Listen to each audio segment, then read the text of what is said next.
it's time to go inside the huddle for this week's Ask Thad. Sports Director Thad Brown joins us now live from Orchard Park. Before we get in today's questions, Thad, you want to set the stage for us about how the Bills are getting ready for the Pats, and also, is it still snowing?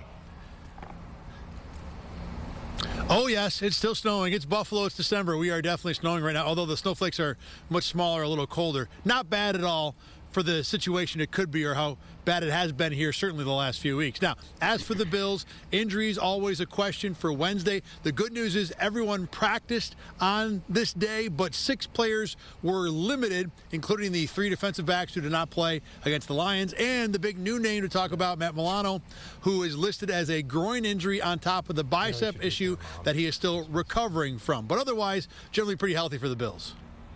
All right, Thad, I've got the first question from ex-user Mac54. He writes, was there any reason to flex this game into the 425 slot other than Josh Allen?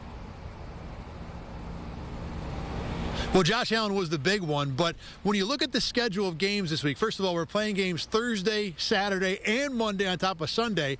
So CBS was only left with 6 games, and of those 6 games, the 12 teams involved, only 2 are even within 1 game of being in playoff position. So they're all pretty bad teams playing on CBS this weekend, except for, of course, the Bills, and the Rams are the other team that is currently in a playoff spot. So CBS having to move at least one of those 2 games to 4 because they were both scheduled for 1. Certainly picked Josh Allen, the MVP, and a guy who's a great show no matter who or where he's playing. So that became the obvious choice to become the feature game, even though the feature broadcast crew with Jim Nantz and Tony Romo, they are not going to move to the Bills game. They're going to stay as originally scheduled with the Dolphins and the Niners. All right.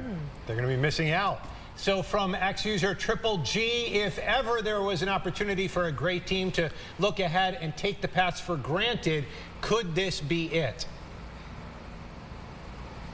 I get the concern for that, but I don't think so. First of all, 2 weeks ago, the Bills already had a game against the Rams where they kind of came out flat and suffered a loss. So you'd think the lesson would be learned. Secondly, after this Patriots game, they play a Jets team that's just as bad and just as likely to be overlooked. The next important game is 3 weeks away in the playoffs. The Bills know, too, they've got to win all 3 of these final 3 games to even have a shot at the #1 seed. So I don't think there's any chance they overlook this New England team on Sunday.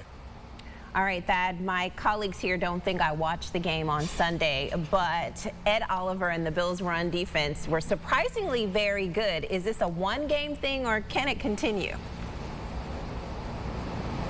As always, Teresa, just budding criticism and analysis from you with the Bills. It's much appreciated. When it comes to the Bills' run defense and at Oliver, with the run defense, there were a lot of things that happened in that game. Good calls by Bobby Babich, the defensive coordinator. Some issues with the Lions, literally at times tripping over each other. I think the run defense was better, but expecting to play at that level all the time is unlikely, although it helps when the Bills score 40-something points, and that might continue. Ed Oliver's the big question. We know he has this level of ability. We've seen it last year, just not this year. If this is the beginning of an Ed Oliver rebirth, the Bills are going to be really good for a really long time the rest of this season.